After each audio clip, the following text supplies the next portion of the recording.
Halina po't pakinggan ang isa pa nating kapatid na narrator na si Aling Maria, nagtatampok ng mga kwentong halaw sa malawak na imahinasyon.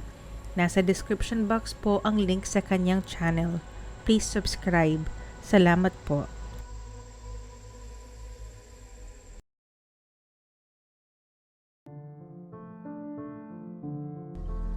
The story that you are about to hear is a compilation of documented true facts, featuring characters, events, or places that has played a role in shaping history.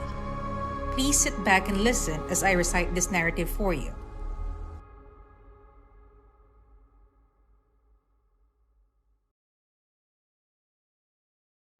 In 2006, the basement of a London orphanage was uncovered due to a planned demolition of the building. Hundreds of enormous containers were discovered within, each containing thousands of mysterious specimens, antiques, and diaries.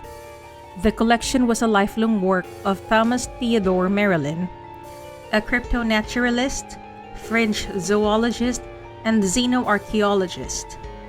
Thomas was born in the English county of Hellingshire in the year 1782. He was the son of Edward Merrylin, a wealthy aristocrat and biologist, and would follow in his father's footsteps of French naturalism. His mother died in childbirth, and Thomas was raised by his dutiful father until his death at the age of 76. Thomas would grow introverted and spend the majority of his life in seclusion, collecting strange specimens of animals that had yet to be catalogued by respected zoologists and naturalists during his travels. Amongst various anomalies attributed to his life, the most peculiar is his lifespan. At the age of 80, he looked like he was still a 40-year-old man, and this is what fascinated other people, more than the incredible collection that he eventually took on a tour to America in 1899, which was cancelled before it reached California. He was accused of practicing dark arts to prolong his life. This brief venture into the spotlight drew a lot of attention. His collection was denounced as a hoax and his life was scrutinized. Nonetheless, he was befriended by prominent mathematicians and biologists who were attracted by his knowledge of the French physics and chemistry while attending a few scientific functions, and was also encouraged to release a paper of theories pertaining to time travel possibility. A public feud erupted after a brief accusation of theft from a fellow collector of the peculiar, in which Merrylin lost a lot of credibility in his infantile behavior during the police investigation. John Cornwell, a rich landowner and a rival collector, discovered a subterranean village on his land. He accused Thomas of stealing the mummy of a vampire child from the Cornwell's property after losing an auction earlier that same year. Any popular respect that had been gained was swiftly eroded. Thomas vanished into obscurity once more. He was thought to be dead around the turn of the century until a man claiming to be Merrylin donated a building to a London orphanage in 1942 with the condition that the basement be kept locked at all times. The man couldn't have been more than 45 years old, therefore he was assumed to be a relative of Thomas. He was never seen or heard from again after that. And in 2006, that same basement was uncovered due to a planned demolition. Inside were hundreds of large crates filled with thousands of specimens, artifacts, and diaries. The mere existence of the Merrylin cryptid collection would have challenged the scientific community if proven to be real. In his detailed diaries, Thomas alludes to a number of historic quantum mechanics philosophies, beliefs that had not yet been proven at that time they were published.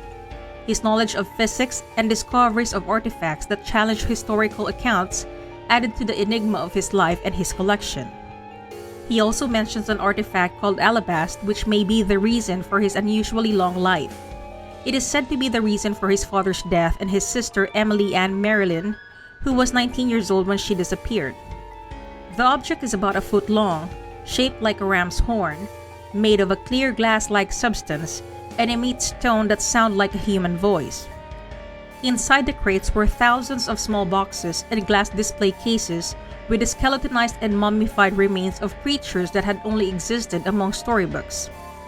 It was rumored that Thomas was frightened of the possibility of coming across vampires when he ventured into lesser-known places of the world, that he took with him a vampire-repelling kit when he explored these places.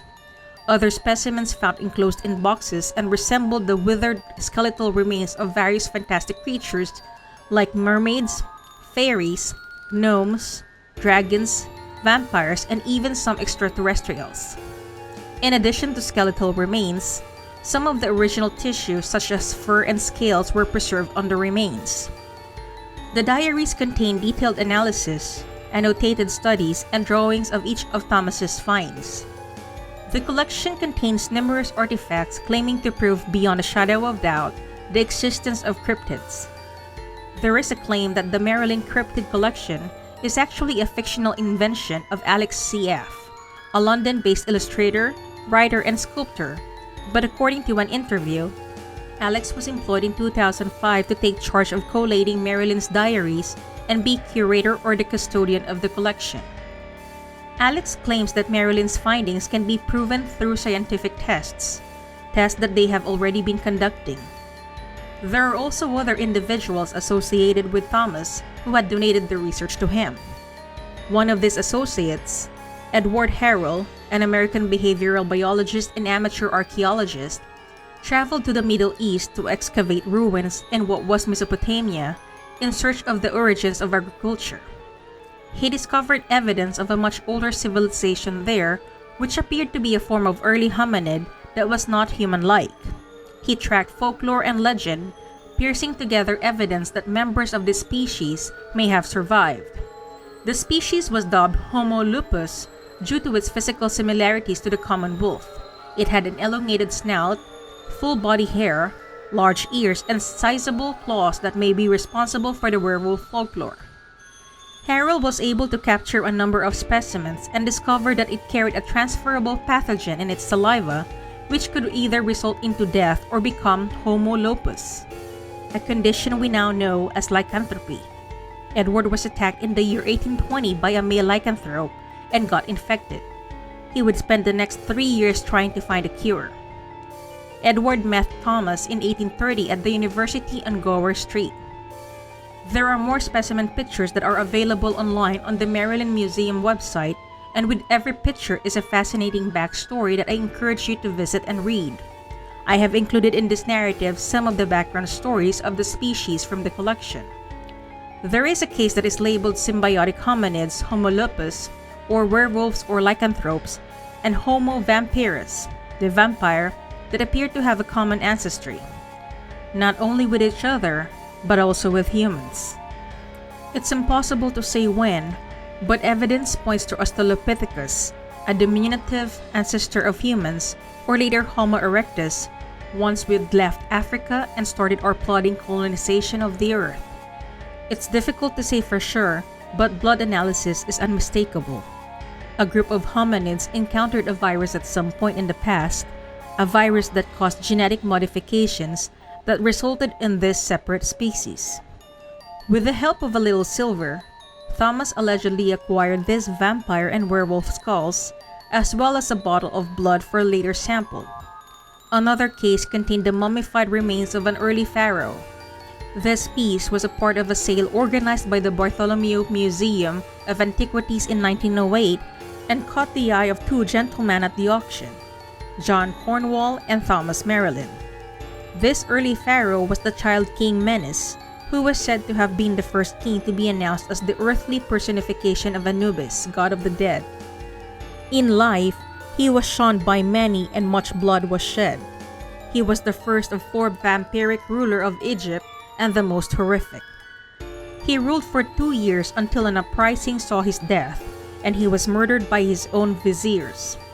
Although he appeared to have been only 6 years old, he was in fact 100 years old. One of the items in his case was said to be his drinking chalice. When the bidding went over the price that Thomas was willing to pay, the piece went to Lord Cornwall's collection but was stolen in 1912. A case contained the remains of Larvae non-volucris, a species of wingless Homomimus. According to folklores, when objects goes missing in the houses of 12th century peasants, they were the culprits. Merrylin saw this species in the Amazon, and they were relocating their nest due to some kind of fungal growth. He followed them to their second home and studied the construction. But one day, he woke up to the ground littered with their bodies. They had succumbed to the spores spread by the fungi from the original nest. Please keep in mind that the entire backstory may have been fabricated. It is totally up to you whether you believe it or not.